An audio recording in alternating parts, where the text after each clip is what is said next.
Fala galera Smart, bom dia a todos, sejam todos muito bem-vindos. Estamos aí com mais uma live, nosso compromisso aqui. Quem tá entrando aí, galera, já compartilha essa live que hoje vai ser uma live sensacional. Por quê? Vamos receber hoje aqui Guilherme Wittek. Não sei se a pronúncia tá certa ou não, depois eu vou confirmar com ele. O cara é fera, tem mais de 60 arrematações.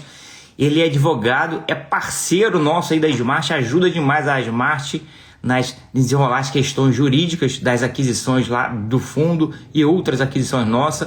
Tem várias parcerias aí com outros mentorados. Então, 60 arrematações o coloca aí lá naquela lista da galera que está lá em cima, que tem muito conhecimento e tem muita bagagem, muita experiência de vida em arrematação. Então, é difícil um cara que tem 60 arrematações ter uma coisa nova pela sua frente, porque praticamente já vivenciou tudo. Então ele tem muito conhecimento e vai compartilhar hoje aqui com a gente. Então uma live incrível.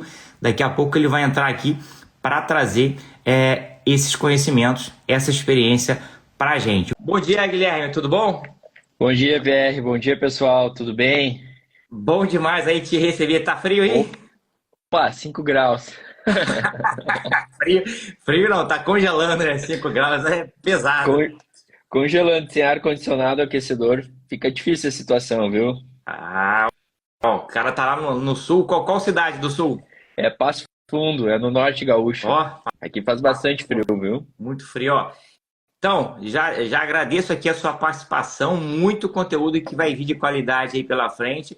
Guilherme, é Wittek que pronuncia? É Wittek, Wittek, isso mesmo. Wittek, é como se fosse um V, né? Guilherme Wittek tem 60 arrematações, ele é parceiro nosso aí nas aquisições também do fundo, ajuda a desenrolar a parte jurídica das nossas arrematações do fundo. Então é um cara que tem muito conhecimento técnico e prático, não é só aquele cara da teoria. Ele é advogado, conhece muito a área, mas ele é o cara da prática também, então ele vai trazer aqui muito conhecimento.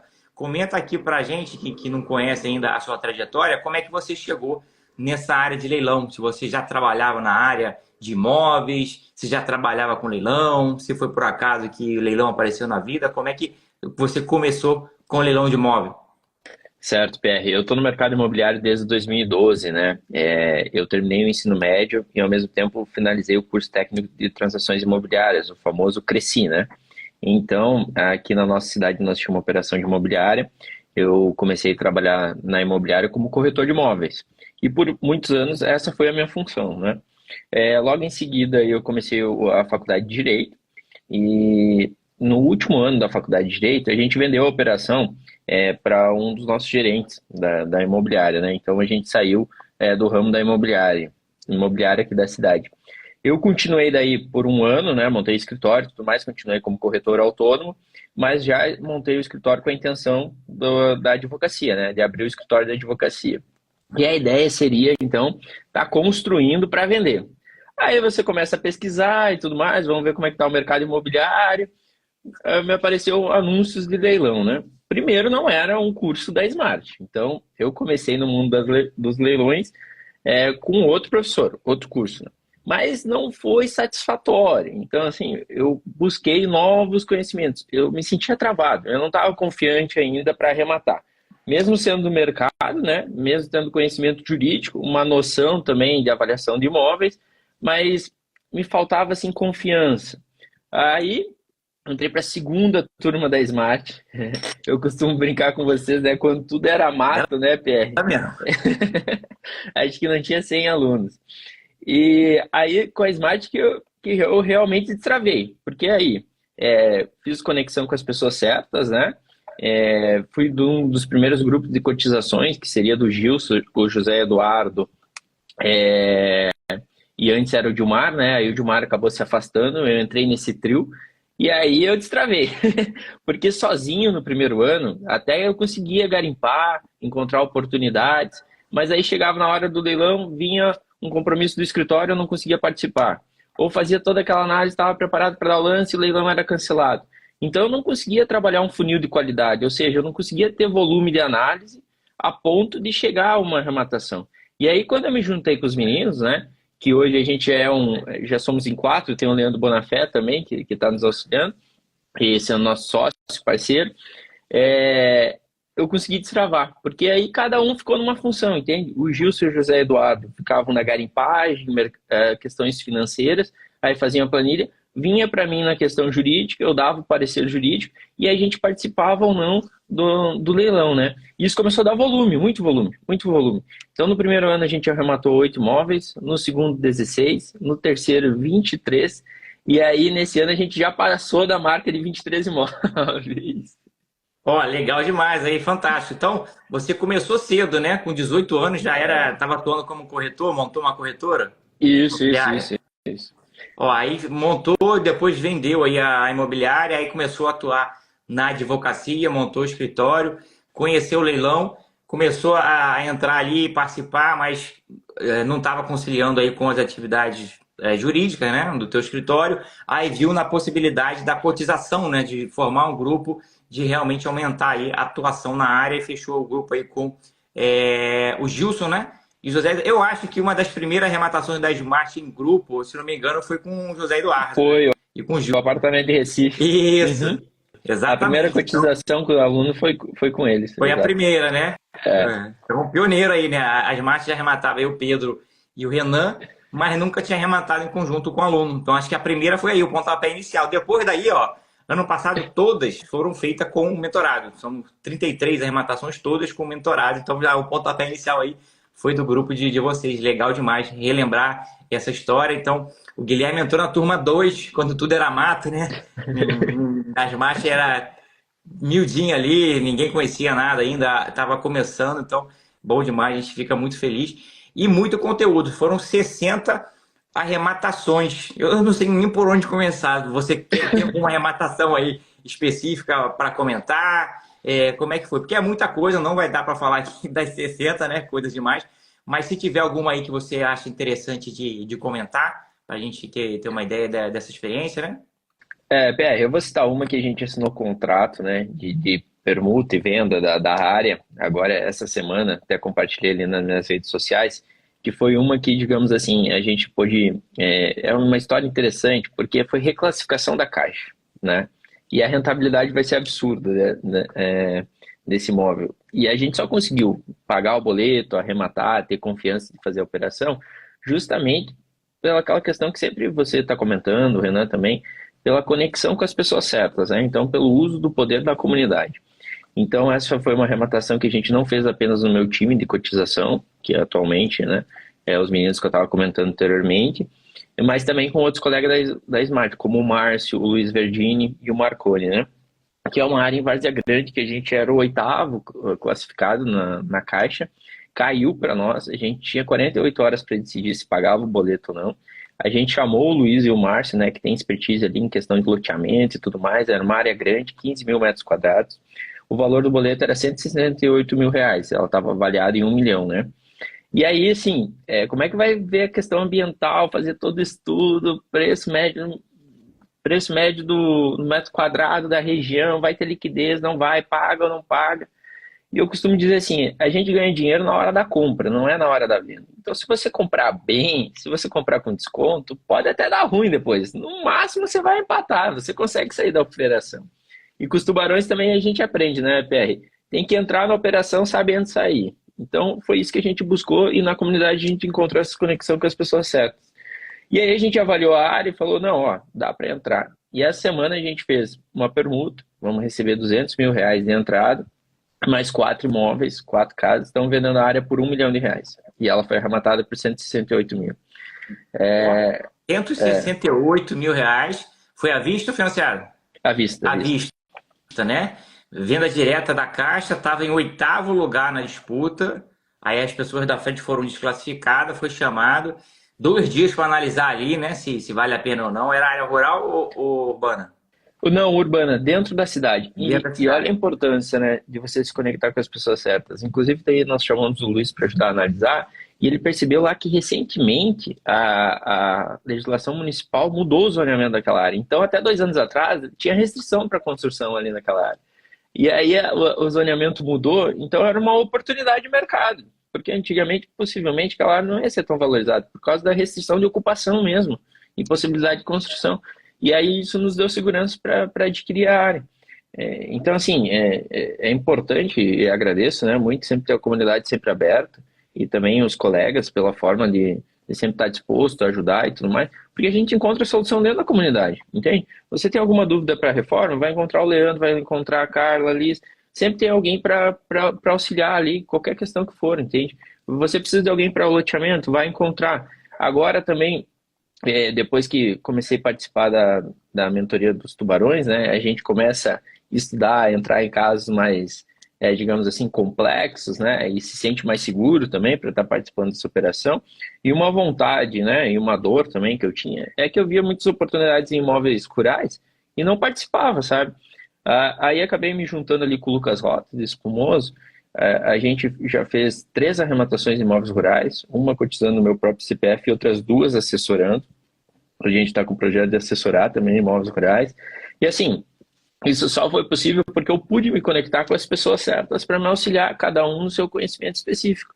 Eu fico com o jurídico e cada um fica com a sua expertise ali para fazer a coisa acontecer.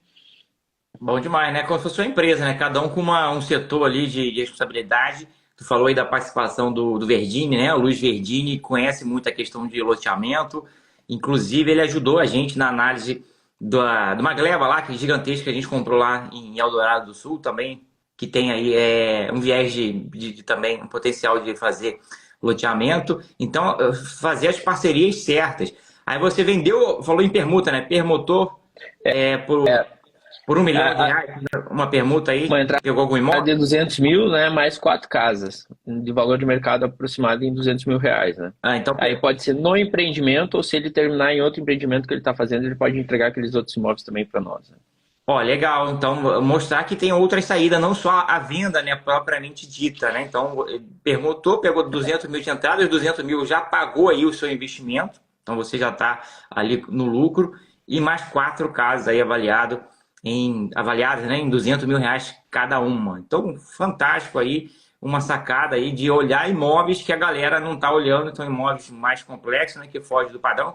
Tanto é que 7 pessoas na frente de vocês largaram essa oportunidade porque não tinham conhecimento, né? Tem aquele medo do novo, do desconhecido, e vocês aí encararam aí o problema e transformaram esse problema em oportunidade, né? Pegou imóvel por menos de 200 mil, avaliado em 1 milhão de reais. Fantástica essa atuação aí, digna aí de tubarão, né? Parabéns, muito bom, muito conhecimento aí, né, nessa aquisição. Foram 60 aquisições.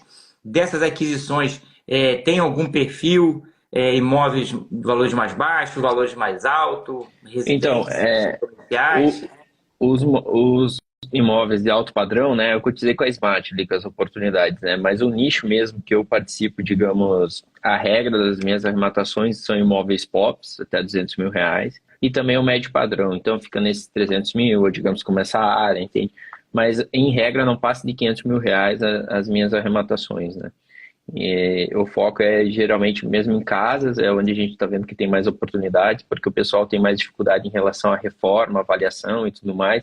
E aí dentro da comunidade encontramos também o Leandro, que agora é nosso parceiro, que bate o olho, é o engenheiro que quando bate o olho ele já vê como o imóvel pode ficar, já tem uma noção de reforma, também sabe como deixar o imóvel financiável se não é financiado. Então isso ajuda um monte, cada um na sua especialidade vai cotizando, a gente divide o lucro, mas faz o negócio acontecer rapidamente, né? Então, hoje a maioria das arrematações são casas, de fato, apartamentos está muito concorrido, justamente pela facilidade de avaliação, né, de valor de mercado. Então, todo mundo que está começando no mundo dos leilões prefere ir para o apartamento, porque tem uma segurança um pouco maior, até do estado de conservação dentro e tudo mais, questão se está tudo bem com a documentação, é mais fácil. Financiar, né? Você não pode ter. É difícil você ter problemas depois com obras, porque o apartamento, em regra, vai financiar, né? Claro, mas tudo tem sua exceção. Então, em regra, estamos arrematando casa. Agora, no rural também. Olha, legal demais. Então tá fugindo do básico, né? O básico é apartamento, tá todo mundo olhando apartamento, que é mais fácil de avaliar. Então tá pegando casas, que é mais difícil de fazer avaliação, e pegando também imóveis rurais aí, que também é muito mais complexo de ser analisado. Foram muitas arrematações aqui Teve alguma aí que teve algum embaraço com desocupação, um negócio mais enroscado, ou normalmente tem saído com facilidade aí essa desocupação? Então, agora que a gente aumentou o volume, a gente está tendo um maior número de emissão na posse. Mas, em regra, nenhuma emissão na posse que a gente ingressou com o Poder Judiciário, desde o ingresso até o cumprimento da medida liminar, não passou de 6 meses. Então, eu digo que não é um calcanhar de Aquiles, não, viu? A desocupação é algo fácil, é claro que você encontra alguns desafios pelo caminho, digamos, como a gente já encontrou ex-presidiários, né, que tá a família lá, e o cara tá preso. A gente agora tá com uma situação que o cara, ele tem uma empresa de terraplanagem, e é verdade, né? Primeiro ele começou a ameaçar nós, parece que não é quente, né? Ele quer passar o trator por cima da casa. Aí a gente foi investigar a vida do cara, não, é verdade, ele tem o CNPJ, ele tem trator mesmo. Então, então estamos no risco aí, vamos descobrir se vai passar o trator na casa ou não. Mas geralmente, cão que late não morde, né? A gente está acostumado com esse tipo de situação, e às vezes o ocupante começa pedindo 80, 100 mil para sair e acaba ali com 5, 10 mil você resolve a situação e ele sai, né? Porque assim, no fundo, ele sabe que estão errados, né, Pierre? Tá. E a pessoa, mesmo que queira cantar de galo, etc., ela não consegue sustentar o personagem por muito tempo, né? E a gente, com educação, com as estratégias que a gente aprende na Smart, com os colegas, vai levando, vai explicando que é pior, explica os artigos de lei, como que ele pode, né, digamos assim, ser responsabilizado pela taxa de ocupação e etc. E aí a pessoa vai cedendo. É um desafio, tem que ter paciência, tem que ter jogo de cintura, mas a gente consegue ter um bom êxito na desocupação. Nenhuma superou 6 meses até agora, quando a gente precisou ingressar com ação via Poder Judiciário. Ó, legal. Legal demais. Então, para tranquilizar a galera que tem medo de imóvel ocupado, né? Ó, 60 arrematações aqui, praticamente tudo desocupado aí, ou amigável, ou com ação de missão na posse, que não é nada de outro mundo. O Guilherme aqui é advogado, então tem muito conhecimento jurídico. Teve alguma arrematação aí que esse conhecimento jurídico aí foi essencial, um diferencial para vocês arrematarem em relação à concorrência, alguma saída jurídica, ou depois da arrematação surgiu alguma questão ali que teve uma saída jurídica que resolveu alguma arrematação? Sim, essa é a primeira área rural, inclusive, que a gente arrematou, né? Citei de três, a primeira agora, nesse ano, né? Ela tem usufruto. Então, veja bem, né? Geralmente o arrematante ali, até o que já está a médio prazo arrematando, vê um usufruto, ele já fica receoso, né? Não quer entrar. E a gente entrou porque a gente foi atrás e descobriu que os usufrutuários já estavam falecidos, entendeu? Então não teria problema arrematar. Mas é preciso fazer uma análise bem minuciosa, né? Ter total segurança na tomada de decisão.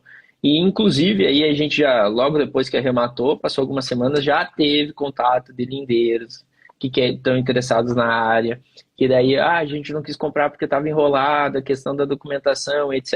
Ou seja, o próprio vizinho que queria comprar vai pagar valor de mercado porque não se conectou, não soube como desenrolar juridicamente aquela situação. E aquela situação juridicamente já estava tranquila.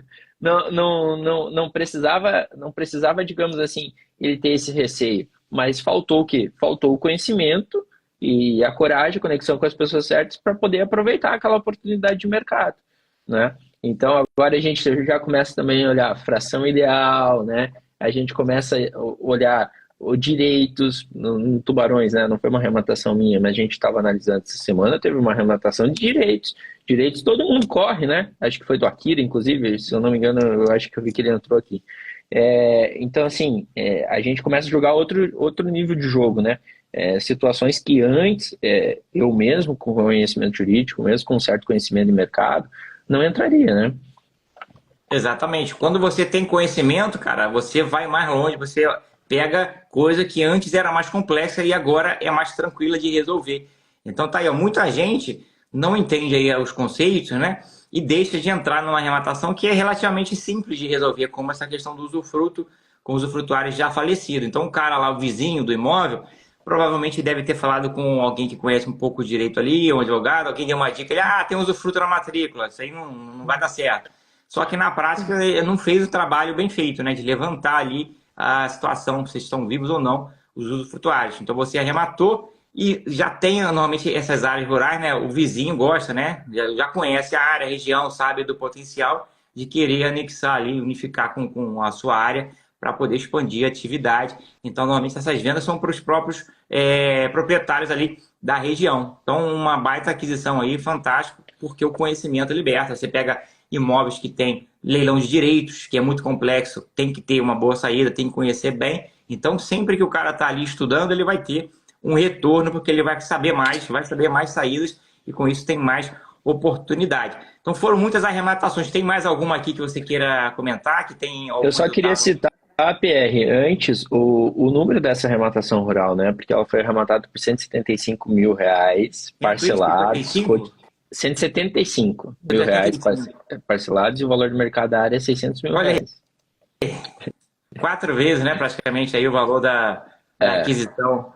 Ó, exato. O rural aí tá mostrando um negócio muito bom, né? Sabendo entrar, conhecendo bem ali. E às vezes o pessoal pensa que é só cifras milionárias, né? De fato, é cifras milionárias, mas também há esse tipo de oportunidade, né? O segredo está na garimpagem, né? Quantas áreas a gente descartou, quantas áreas a gente, né, não arrematou, não participou, tanto pelo jurídico quanto pelo financeiro, porque não conseguiu localizar, mas continuando, tendo persistência, consistência, né, na metodologia de trabalho, você vai ter sucesso. E você visualiza aí como possibilidade pegar uma grande área rural mais próxima ali da área urbana, área de expansão urbana, para segurar um pouco e fazer um loteamento? É viável ou é algo que é muito loteria, algo lá para frente para valorizar a área? É viável, é viável. Tanto é que 3 semanas atrás, ou 4, antes da Mansão dos Tubarões, eu estive em São Paulo, em Alphaville, junto com o Luiz, num evento de loteamento. Lá tinha loteadores de todo o país, né? E aí a gente começa a fazer o network, conversar. Eles perguntam, o que você trabalha, né? A gente citava o leilão. Nossa, todo mundo tinha um caso, uma área que conhecia, que estava enrolada, que vai ir para leilão, próximo de uma cidade, com potencial de loteamento. Aí eles queriam se conectar com a gente, né?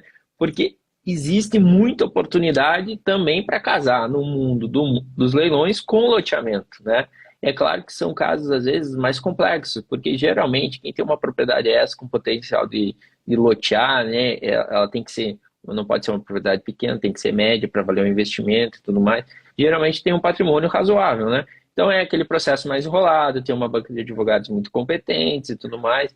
É um conhecimento específico para você conseguir arrematar, desenrolar, fazer todas as análises. Mas sim, há muito potencial, né? Desde que você esteja conectado com as pessoas certas, você consegue viabilizar esse tipo de operação, sem sombra de dúvidas.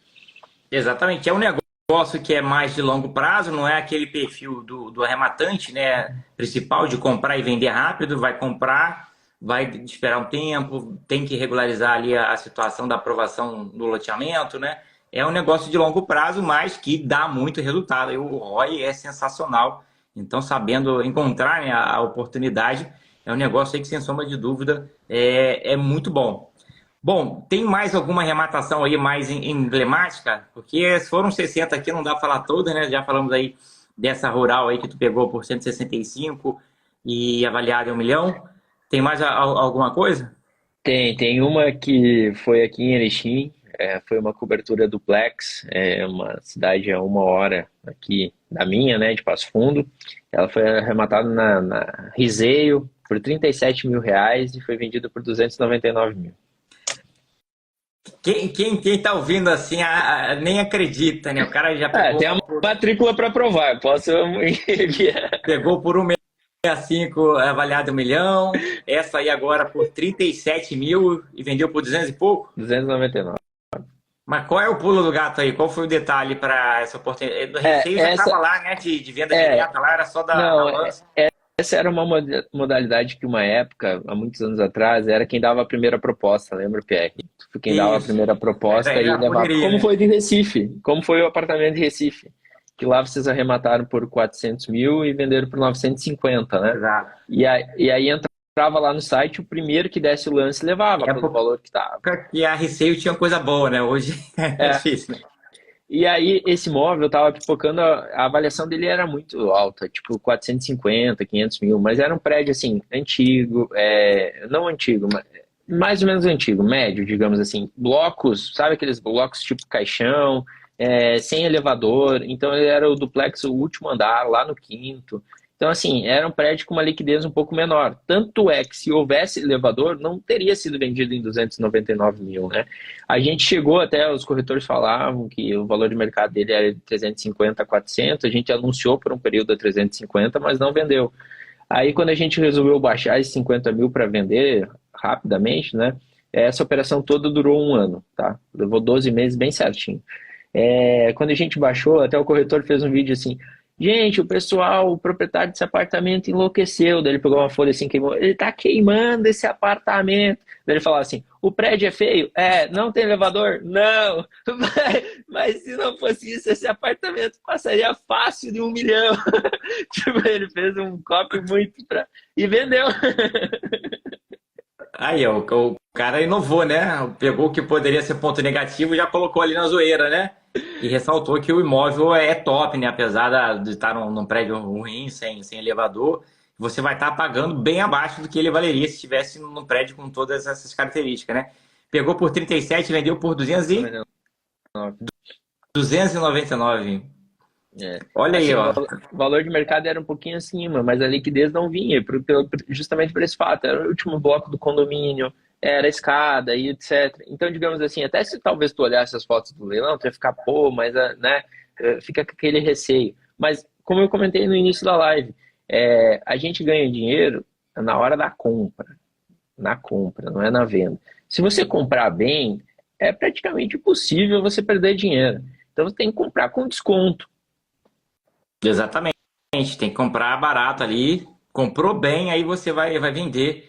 Tem uma pergunta aqui do Paulo, né? Como é a sua rotina de garimpagem? Nessa estrutura aí que você montou com o Gilson, o José Eduardo, o Leandro, há uma distribuição de tarefas? Alguém fica encarregado aí da garimpagem ou todo mundo garimpa? E quando garimpa, como é que é essa rotina? Tem uma frequência?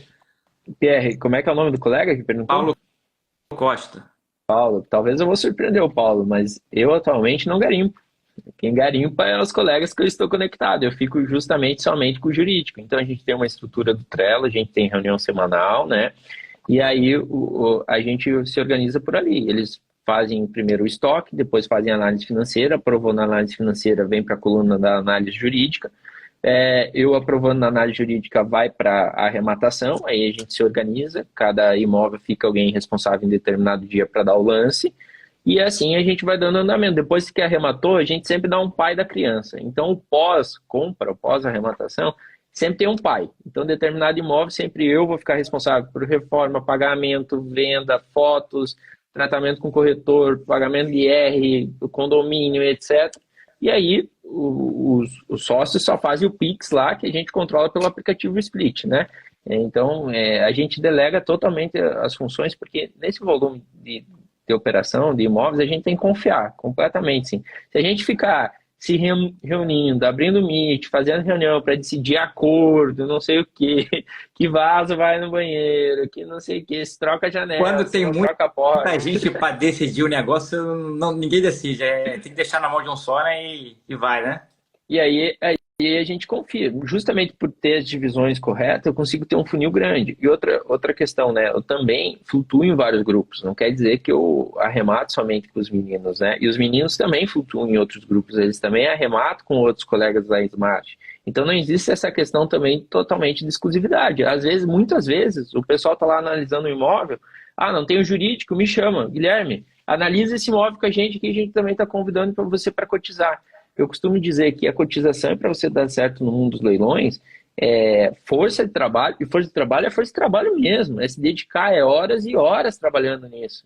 E capital, né? Então, assim, você une os dois. Se você é alguém que só tem força de trabalho e não tem capital, pô, fica meio... não fica tão interessante. Agora, se você tiver os dois, maravilha. Aí é só se conectar com as pessoas certas que o resultado vai vir, sem sombra de dúvidas. Exatamente.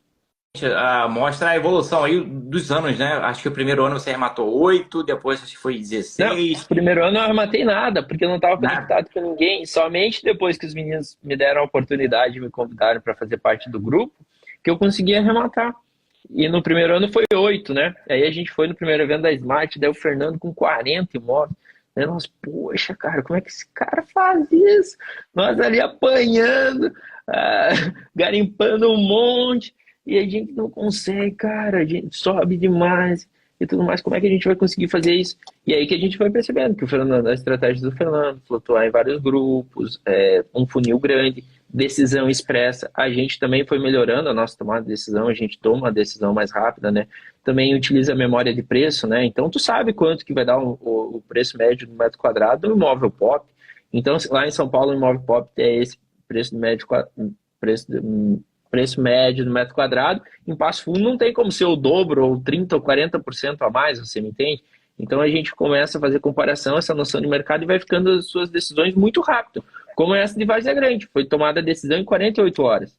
Mas por quê? Porque a gente consegue ter uma experiência e decidir rapidamente, né? E tem um time também ali, são 4 pessoas, né, trabalhando junto ali, pensando para decidir. Então a análise vai muito mais rápida se fosse um só. Então começou um ano com 8, depois dobrou 16, aí no outro 21, e esse ano já está em 23 na metade do ano, né? Acho que vai bater mais de 40, né, se seguir esse ritmo aí até o final do ano. Torcemos que sim, viu? Mas assim, agora, quando você inicia no mundo dos leilões, né, a sua dor é investir o dinheiro, né? Então, pô, eu preciso entrar em oportunidade, tô com o dinheiro na conta, etc. Aí você entra para Smart, começa a ficar alta performance, qual que vai ser sua dor? Pô, tô sem dinheiro. Já aloquei tudo em oportunidades, até tem que ter um certo controle, né, para fluxo de caixa e tudo mais, porque tem imposto, reformas para pagar, despesas, né? Então, assim, com consistência, com conexão com as pessoas certas, pode ter certeza que você consegue atingir o sucesso no mundo dos leilões, sem sombra de dúvidas. Falou um negócio importante, né? Conexão com as pessoas certas, né? Então, todo mundo tem seu valor, você aí com seu conhecimento jurídico, tem lá o Gilson, tem o José Eduardo, o Leandro. Então, o Leandro, ele é engenheiro, né? Isso, engenheiro civil. Isso, e então, da Caixa também, né? eu fiz uma live com ele aí do imóvel top, né? Que não sei se você estava nessa arrematação lá em Canoas. Tô assim, de Canoas. Uma casa em Canoas top, né? Fez uma reforma muito boa lá, valorizou demais o imóvel. Comenta um pouco aí da questão da reforma. Vocês têm usado bastante a reforma nesse sistema das aquisições para poder reposicionar o imóvel, agregar valor, ou tem trabalhado um pouco com reforma? Que a gente está olhando agora a reforma com outros olhos, né? Antes a gente tinha um pé atrás com reforma, mas a gente começou a fazer, começou a dar muito certo. Então, vocês estão atuando também forte com reforma nesses imóveis? Estamos sim, e cada vez mais é um ponto de discussão nas nossas reuniões, viu, PR? Porque quando a gente começou, a ideia era pegar, arrematar, dar um tapinha ali no imóvel e, e colocar vender o mais rápido possível, sabe? Nós não acreditava nessa questão assim de uma reforma mais, digamos assim, planejada, digamos, com análise de como você pode extrair o melhor daquele imóvel.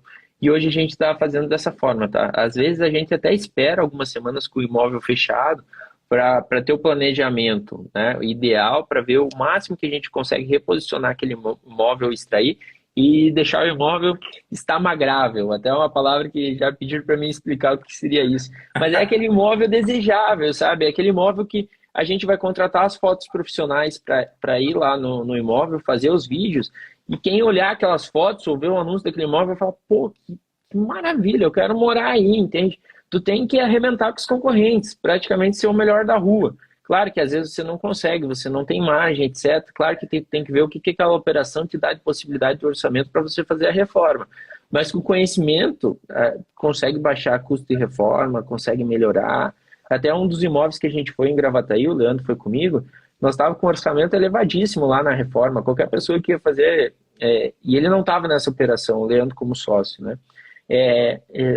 Cada orçamento que vinha era 20 e poucos mil de reforma, e a gente não tinha tanta margem para isso, ia apertar a operação.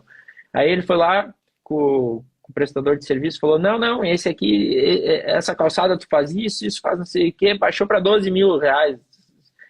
o orçamento da reforma. Então, baixou consideravelmente com conhecimento, você me entende? Aonde ia trocar lá uma calçada toda, ele falou, não, tu abre, faz um detalhe aqui, só troca isso aqui, substitui, vai. Ah, não, essa parede tem que tirar toda a textura. Não, não tira a textura, pega e faz isso, é mais barato, não sei. Então, assim, com conhecimento, você também consegue extrair o melhor de cada imóvel e aumentar a sua rentabilidade. Porque, às vezes, tu não vai valorizar o imóvel, mas você vai acelerar a venda. Então, aquele imóvel de uma reforma mal feita, que levaria 4, 5 meses anunciado, aí você vende em 30 dias, 60 dias. E isso aí se retorna em rentabilidade, dinheiro no bolso. Exatamente. A importância da parceria com as pessoas certas. A gente não sabe tudo, cada um tem uma habilidade, conhece uma determinada área.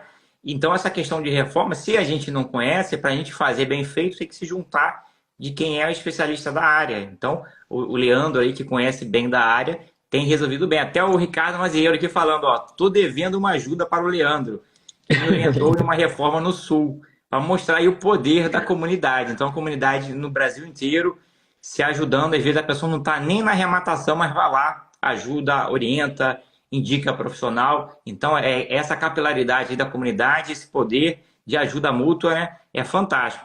Tem uma pergunta aqui do Paulo, de novo aqui, o Paulo tá bem atuante aí. Você tem imóveis arrematados em quantos estados ou cidades diferentes? Então, comenta um pouquinho dessa localização dos imóveis. Vocês se concentram muito aí no Sul ou pega no Brasil inteiro? Não tem muita questão aí de localização? Aonde tiver oportunidade. Eu até, inclusive, vim para o escritório para fazer a live e abrir a planilha aqui dos imóveis, ó, para tu ter ideia. Tem Santa Catarina, Pernambuco, Rio Grande do Sul, São Paulo, Paraná, Manaus, Mato Grosso, Santa Catarina, São Paulo, Rio Grande do Sul, Minas Gerais, tem Paraíba, tem todos esses estados brasileiros praticamente, né? Claro, tem alguns que a gente ainda não arrematou. Santa Catarina também, São Luís no Maranhão a gente arrematou esse ano, Piauí também a gente arrematou. Então, assim, tem muita oportunidade, né? Ó, legal. Ó, arrematando em vários estados aí, Piauí, Paraíba. E nesses estados você tem alguns de martano te ajudando? Como é que você faz essa gestão à distância, né, de reforma, de venda? Como é que vocês têm atuado? Nesses estados não tem Smartano ajudando, mas a gente tem um parceiro local lá que nos auxilia, né? Então a gente sempre procura, né, busca um corretor competente que passe uma segurança para estar nos auxiliando também na reforma, né? A gente também gosta, e às vezes, né, e isso é uma estratégia que a gente usa, o Leandro também usa, de também sempre fazer os pagamentos após vistoria, né? Então a gente pega um corretor de confiança, vê os anúncios, vê como é que ele se comporta com a gente, e os pagamentos para o prestador de serviço só é feito depois que ele prestou aquele determinado X da obra, né? Então vai um corretor lá, tira a foto, faz toda a vistoria, ah não, ó, liberou, tem isso para melhorar. Aí faz o pagamento, não faz, e assim vai indo. Ó, mostra aí que não precisa estar na cidade, às vezes em cidades que não tem nem aí a parceria do mentorado de marcha, mas tem solução. Você vai fazer uma parceria lá na cidade com o corretor, que vai te indicar ali mão de obra, que às vezes você paga uma grana para ele gerenciar essa obra, para ele mostrar imóvel depois, ou deixa com o porteiro, com o síndico, a chave para mostrar o imóvel. Então tem várias alternativas para você poder gerenciar uma reforma e a venda à distância, né? O próprio registro também é feito aí online, então hoje não tem desculpa para não arrematar em qualquer parte do Brasil. Quem ainda fica com essa restrição geográfica, obviamente vai ser engolido aí pela concorrência, né? Ó, dessas arrematações todas, você está com a planilha aberta aí, tem uma média de rentabilidade? Chegou o dia já fez assim, em média dá tanto de ROI? Já chegou a fazer esse cálculo? No final do ano passado, eu fiz esse cálculo e também o tempo, tá? As arrematações abaixo de 300 mil, nenhuma levou mais do que 8 meses, viu? Desde a arrematação até a venda. Para fazer toda legal, a operação. Hein? As arrematações de valores abaixo de 300 mil, todas elas você vendeu no prazo máximo de 8 meses. Isso, mas no final do ano passado, né? Quando eu fiz essa, já tem uma defasagem, teria que revisitar, mas acredito que a média continua igual, tá? E a operação que mais demorou foi 14 meses, e a rentabilidade mínima, pagando imposto, tudo 32%. Foi aqui, a minha pior rentabilidade foi essa. A pior, né? Que, digamos, o foco é, no mínimo, 30% em um ano, né? Ó, legal. E a gente faz a tomada de decisão. Em 60 aquisições, ele já tem muitos dados estatísticos para trabalhar, imóveis até 300 mil de valor de compra. Levou 8 meses no máximo para vender esses imóveis. Então, imóveis comprou muito bem, imóveis que têm liquidez, vendeu rápido, atuando aí também com reforma. E o pior cenário dele é que levou 14 meses e a pior lucratividade foi 32%. Pô, negócio é bom demais, né, cara? Muito É bom demais. bom negócio, né? 32%. A gente vê vários negócios aqui. Se você for comparar com uma empresa, essas empresas físicas, né? É difícil você ter uma empresa que tenha uma lucratividade dessa. É muito difícil. As lucratividades são pequenas, né? Tem negócio aí, por exemplo, supermercado. Gira muito dinheiro, mas o lucro ali é muito pequeno percentualmente, em valores percentuais. Então a gente vê que a gente tem uma atividade que tem um potencial fantástico. Não tem nada igual nesse mercado aí. A gente trabalha no mínimo com 30. Conservador, É, né? 30 é o pior cenário. Se deu 30, a gente já fica triste. Aí, pô, deu 30, né? aí se fazendo a média, né, dependendo do recorte que você pega e do período, mas fica em torno de 4 a 6% de rentabilidade ao mês do seu dinheiro no mundo dos leilões, né? No meu, quando eu parei para calcular, né? Ó, legal demais. Aí é cíclico, né? Você tem muita arrematação, chega uma hora que o dinheiro acaba. Aí também tem muita coisa para gerenciar. Aí o trabalho aumenta mais no pós-arrematação, que dá muito trabalho, né? Para quem não conhece, né? Exato, Tem que regularizar exato. imóvel, tem que registrar, tem que gerenciar, tem que fazer reforma, Tem tem que que vender. planilhar, tem que Exatamente. Aí vocês fazem a gestão no método interessante, né? Antes da arrematação, cada etapa ali tem um responsável, né? O Leandro é isso. da reforma, você é o cara que vai ficar na parte jurídica, tem a galera da garimpagem. E depois que comprou, aí você divide cada imóvel, vai para uma pessoa, né? Então o cara fica sendo o pai daquele imóvel. Comenta um pouquinho dessa gestão pós-arrematação, que parece bobeira, mas assim, muita gente sabe que o problema é depois, né? De que você arrematou, que realmente vai vir o trabalho. E é muita coisa para gerenciar. Como é que é feito esse É, gerenciamento de imóvel? Hoje vocês têm 23 esse ano, fora alguns do ano passado, então é muito imóvel para gerenciar, é uma carteira de imóvel, né? Como é que funciona essa gestão aí do pós-arrematação? então, arrematou, aí a gente define, né, com quem vai ficar responsável por aquele imóvel, para ficar tendo total controle, e aí a gente começa a fazer, digamos, o registro, né, cuidar das questões para registrar no seu nome, porque a gente busca também iniciar a desocupação somente com o imóvel no nome, traz mais segurança, né, porque daqui a um pouco você faz a abordagem lá com o ocupante geralmente vai digitar aí a documentação que você arrematou. Se você já tem um imóvel no seu nome, fica muito mais fácil, né? Se você não tem, tu vai mandar para o ocupante manda para qualquer advogado, sendo da área do direito imobiliário ou não, e vai falar, cara, isso aqui é só um contrato, ou só um documento, um auto de arrematação, não quer dizer propriedade é imóvel no nome. Então, digamos, tira uma matrícula atualizada lá do imóvel, está no nome da caixa ainda, está no nome do ocupante, ele não vai te levar tão a sério. E você precisa se colocar numa posição de negociar, né? Então, viu que não vai ter como desocupar amigavelmente, entra com a medida liminar, o juiz despachou, você manda lá no WhatsApp do ocupante e fala, e aí, ó, vai ter que sair. Já para se obrigar ele a ver que ele está ficando numa posição cada vez mais difícil juridicamente, e que ele vai ter que sair do imóvel. Então a gente faz toda essa questão, sempre de forma muito proativa, sempre movimentando todos os imóveis semanalmente. Então a gente faz reuniões na segunda-feira, inicia às 19 horas, sem hora para acabar, então muitas vezes essa reunião acaba às 10h30, 11 horas, por quê? Porque tem que tratar de todos os imóveis, tem que se atualizar de todos os imóveis. E às vezes o pós vira uma dor e tem que tomar muito cuidado, os arrematantes, porque aí você continua garimpando, a garimpagem ela tem data e horário, porque os imóveis das oportunidades têm naquela semana, digamos, data para acontecer e horário, aí aquilo se torna uma prioridade urgente, e o que você já tem na carteira não tem data e horário, você já comprou.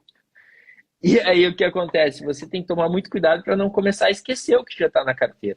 Então a gente sempre parte primeiro do princípio, né, de deixar tudo redondinho, revisitar todos os casos, se atualizar entre nós. Então, digamos, movimentou todos, tá ok? Ah, beleza. Então, daí a gente começa a analisar e pensar o que a gente tem para essa semana, entendeu? O que a gente consegue garimpar mais.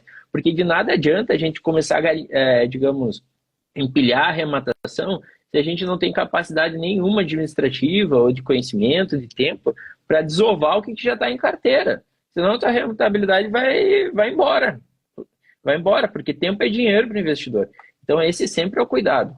Dar uma atenção mais para o pós, né, para o pós-arrematação, do que para novas arrematações. E isso vem com a organização. Cada imóvel tem um pai. Então, assim, cada cotista daquele imóvel fica responsável para dar o andamento e atualiza os demais uma vez na semana sobre os andamentos. Então, a gente tenta dar essa distribuição, né? Porque senão o pós começa a ficar esquecido. A gente já passou por essa dor, sabe? A gente já percebeu que chegou a determinado tempo, a gente estava muito garimpando, arrematando, e o pós estava meio esquecido. Então, a gente inverteu o jogo, precisou organizar, precisou pensar, se estruturar, para não deixar o pós ali travado, né? Às vezes é tanto imóvel que um acaba ficando esquecido ali, tu nem lembra que tem um imóvel, né? Às vezes acontece, né? Aquela conta, despesa de condomínio que tu esquece de pagar, 3 meses, o condomínio te cobra lá, e cara, não paguei a conta, tanta coisa para gerenciar. Por isso a importância, né, de atribuir um responsável para cada etapa dessa. Então o pós-arrematação é muito bom, né? Mas tem que assim, vender o imóvel. Pode falar? Antes, né? Eu costumo brincar. A bandeira do Brasil é ordem e progresso, né? Eu brinco, é diferente. Aqui é progresso, depois vem a ordem. Exatamente. Progresso, vai arrematando ali e depois tu coloca em ordem. Mas é assim que funciona. É igual as empresas também, quando crescem são assim, né? Ela vai crescendo ali de qualquer jeito, é o progresso, e depois ela gerencia ali, bota a casa em ordem, contrata ali os profissionais certos para realmente organizar. Isso é normal, faz parte, né? Agora, a gente sabe que o importante é a venda, né? Então, são muitos imóveis. Como é que você tem trabalhado a venda desses imóveis? Com corretores, coloca com exclusividade, você faz anúncios em sites, usa tráfego pago? Comenta um pouco dessa gestão de venda, das estratégias de venda que a gente sabe que tem que vender. Se não vender, você não encerra ali o ciclo. Como é que você tem atuado na questão das estratégias de venda desses imóveis? A gente sempre vem melhorando, né? A gente recentemente tomou a decisão que todos os imóveis nossos agora vai ter fotos e vídeos profissionais. A gente também não dá exclusividade para nenhum corretor, claro, exceto assim, casos muito específicos. O corretor foi muito importante para tomar a decisão, que ele ajuda muito, ele é muito competente aí. A gente até cede, às vezes, uma exclusividade no prazo máximo de 90 dias, nunca superior a isso, né? Então, assim, a gente tenta reconhecer no máximo os nossos parceiros. A gente acha que quem nos ajuda tem que ganhar bem e, digamos, tem que ser valorizado por isso. Então, tem oportunidades que, sim, a gente dá exclusividade para o corretor, mas, assim, tem que se justificar aquela exclusividade, sabe? E também a gente faz anúncios pagos próprios que geram leads, né? Que vem para o WhatsApp e aí a gente atende. Inclusive, um dos imóveis que a gente arrematou em São José, Santa Catarina, a gente vendeu para um lead investidor, pagamento à vista, sem ele nem entrar no imóvel. Nem entrar no imóvel. Ele estava a 800 quilômetros do imóvel, mandou um primo lá visitar o imóvel e comprou o imóvel. E era um lead, assim, que primeiro entrou em contato 3 meses atrás, falou que estava vendendo uma área lá, rural, sei lá, ia entrar uma grana. Se entrasse, ele ia comprar o imóvel. Aí a gente atendeu, tratou super bem, mandou as informações e tudo mais. Passou 2 meses, chamou, falou, ó, tô com a grana, o apartamento ainda tá à venda? Tá à venda. Então vou mandar meu primo lá, mandou o primo. Quero ficar com o apartamento, vamos fazer a escritura, mas tem que botar uma Ranger no negócio, botar uma caminhonete no negócio. Não, a gente repassa a caminhonete, não tem problema, recebemos a caminhonete, fizemos a escritura e somente depois, sei lá quanto tempo depois que ele foi conhecer o apartamento, mas ele comprou sem conhecer o apartamento, só pelas fotos. Então a gente explora muito essa questão também dos anúncios pagos, né? A gente tem um gestor de tráfego que nos auxilia e que faz esses anúncios para nós. Agora vai facilitar bastante, né? Também a Smart aí está com uma parceria com a Smart Link, né, Pierre? Então Exato. também a gente quer também estar participando desse projeto. Pô, legal demais. Eu tava esquecendo aqui que tu começou como corretor de imóveis, né? Então tu já tem experiência, né? Então já essa venda aí não foi sorte, né? Claro que você já conhece da área, já atuou. E muito importante que você falou aqui, todos os imóveis agora seus, né? Você está fazendo fotos e vídeos profissionais. Isso é uma baita diferença, né? Quando você entra lá no site de venda, de anúncio, tem várias fotos ali que não valorizam o imóvel, às vezes com iluminação ruim, o imóvel todo bagunçado. Então, fotos profissionais que vai fazer muito sucesso e gestão de tráfego. Você falou que tem um gestor de tráfego. Como é que funciona esse gestor de tráfego? Você paga ele por imóvel, paga um valor fixo mensal? Como é que é esse pagamento, essa remuneração? Então, Quando eu comecei, essa é a resposta um pouco mais longa. Quando eu comecei o meu escritório da advocacia, eu comecei em 2019, né? Então eu vinha do mercado da corretagem. Eu nunca tive salário, eu nunca fui CLT, né? Sempre fui renda variável. E eu sabia que para ter um sucesso nesse mercado também precisava de uma estratégia diferente. Eu não poderia fazer o que todo mundo estava fazendo. Então eu pensei, pô, eu preciso me posicionar. Eu sabia que a bola da vez era o digital, né? Eu preciso me posicionar de alguma forma que vai me trazer clientes para o meu escritório. E aí eu comecei a fazer landing page para o Google, páginas para o Google. Primeiramente eu mesmo fazendo os anúncios e tudo mais. E aí depois fui crescendo, por óbvio. Aí contratei um gestor. Aí ele cresceu demais, me demitiu como cliente, porque o negócio local para ele não ficou interessante. Comecei a trabalhar como lançamento, é meu amigo até hoje, o Lucas. Aí conhecemos esse terceiro gestor, que presta serviço para mim aqui no escritório, e presta serviço também para o Gilson, nas empresas que o Gilson tem, e aí a gente paga um fixo para ele, né? A gente paga um fixo para ele e ele faz esses anúncios para nós. Então, o mesmo gestor de tráfego que é o meu aqui do escritório é o do Gilson, e aí a gente divide nesses leads que vem, vai para o WhatsApp do Gilson, às vezes para mim, e assim a gente vai fazendo a divisão. Como disse, cada hora um. Ó, legal. Desses imóveis que você anunciou aí com o gestor de tráfego, quantos que realmente venderam? Foi um, mais de um? Olha, às vezes a gente não tem como mensurar se veio, se todos praticamente que entraram em carteira, a gente sempre faz anúncio, tá? Todos a gente faz anúncio. Só a gente não tem como mensurar, digamos, eu lembro desse de São José que foi venda direta nossa, porque até esse foi um lead que eu atendi. Mas os outros leads que vêm, o Gilson, a gente passa para o corretor, né? Daí o corretor mesmo faz a negociação e vende e a gente paga a comissão para o corretor, integral, mesmo que o lead veio do nosso anúncio. Porque, como eu disse, a gente quer valorizar toda a cadeia, né? Todo mundo que trabalha com a gente, todo mundo que faz operação conosco tem que ganhar e ganhar bem. Desde que seja o pedreiro, desde que seja o corretor de imóveis, qualquer um. Então, assim, a gente não fica, porque o lead é meu, vamos descontar a comissão e tudo mais. Não, a gente tenta qualificar ele. Como que a gente qualifica um lead quente ou frio, né? A gente tenta mostrar as fotos, explica as características do imóvel e convida para visita. O lead que passar para visita, que ele quer visitar, a gente considera um lead quente e aí a gente passa para o corretor. Aquele lead que não quer ir para visita, né, que só pediu as informações ali e não prosseguiu, a gente nem passa para o corretor. Então, o corretor ali da cidade, aquela imobiliária que está nos auxiliando na venda daquele imóvel, e a gente percebe que é a mais competente, a mais proativa, a mais interessante, aí a gente costuma enviar, né? Porque tem corretores e corretores, né? Tem corretores que te vê como investidor, te vê mais ou menos como concorrente, não te dão muita atenção. Tem corretores que compram a ideia contigo e te ajudam, tanto naquele imóvel quanto em outro que você precisa analisar na cidade e tudo mais. Isso é relacionamento, é network. Você precisa valorizar esse tipo de profissional e ter próximo de você, né? Ó, legal demais, uma gestão aí inovadora, né? Diferenciada, fugindo aí do padrão, né? Que se eu peguei o lead, eu peguei a parte mais importante, mas tem todo um trabalho ali depois de venda, de convencimento, né? De mostrar o imóvel, algo inovador aí no mercado. Legal demais. Guilherme, você é advogado, faz análise jurídica dos casos aí, das arrematações do grupo. Para quem está começando agora, que não tem esse conhecimento jurídico, aí às vezes não fez parceria ainda, então a pessoa está fazendo tudo ainda, que é comum no início também. Tem alguma dica de análise jurídica, de pontos principais que devem ser verificados?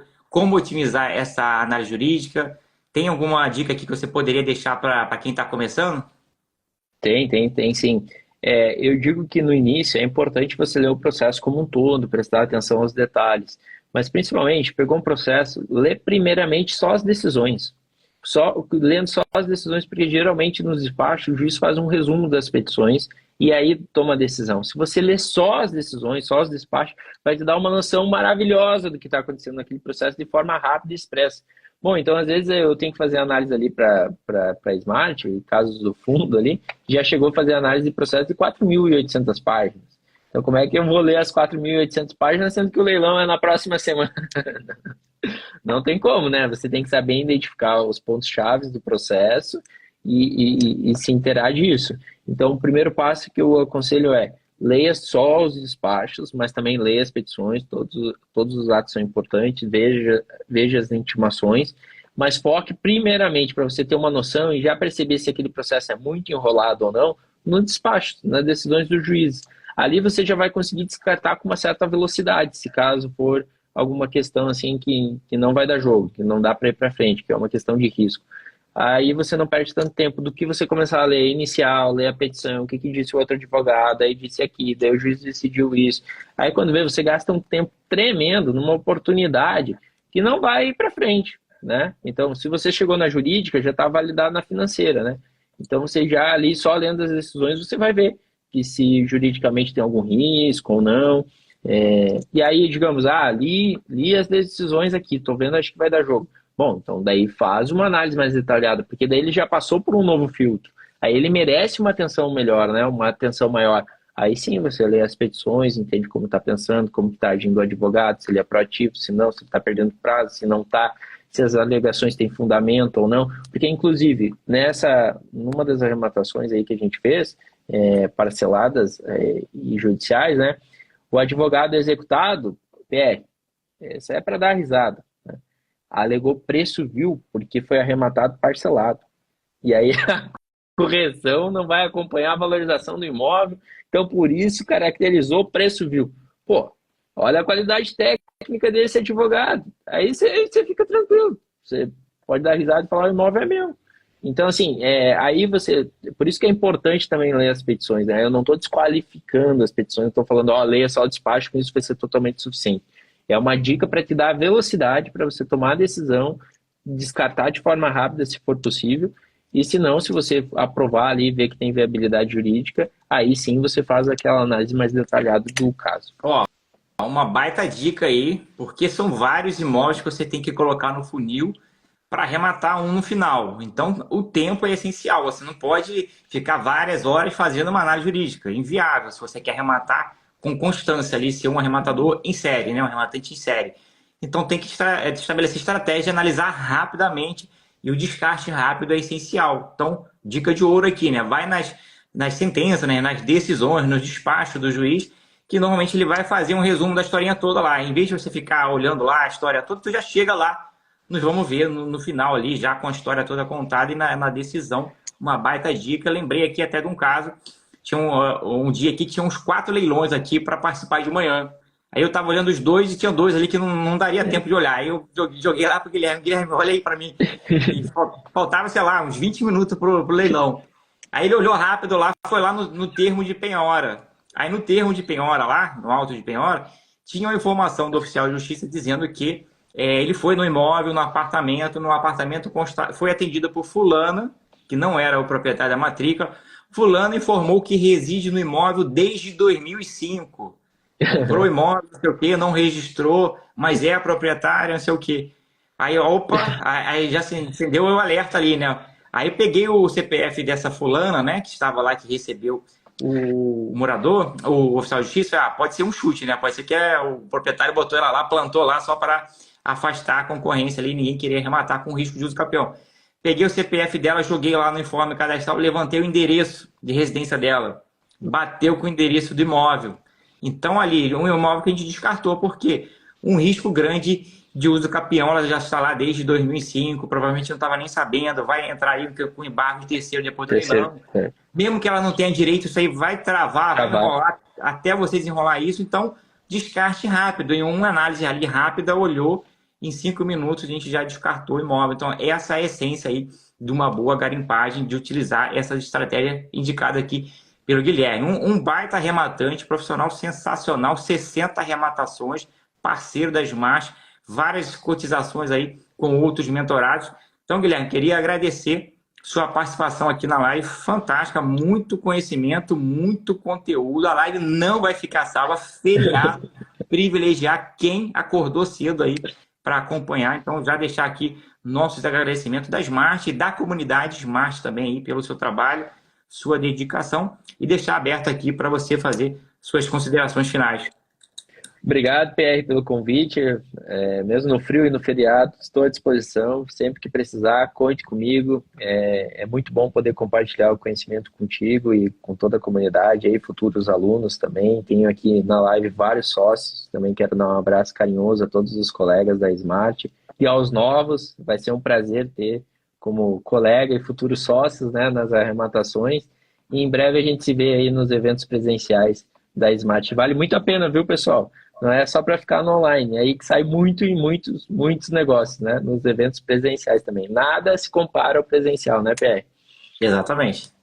Guilherme, valeu aí, obrigado. Tenha aí Valeu, valeu. um ótimo feriado. Obrigado aí por ter acordado cedo no frio de 5 graus aí para fazer uma live aí com a gente. Obrigadão, tenha um Continue. ótimo dia. Valeu, galera. Um abraço Valeu, pra todos PR. aí. Um Até mais. abração, até mais. Tchau, tchau.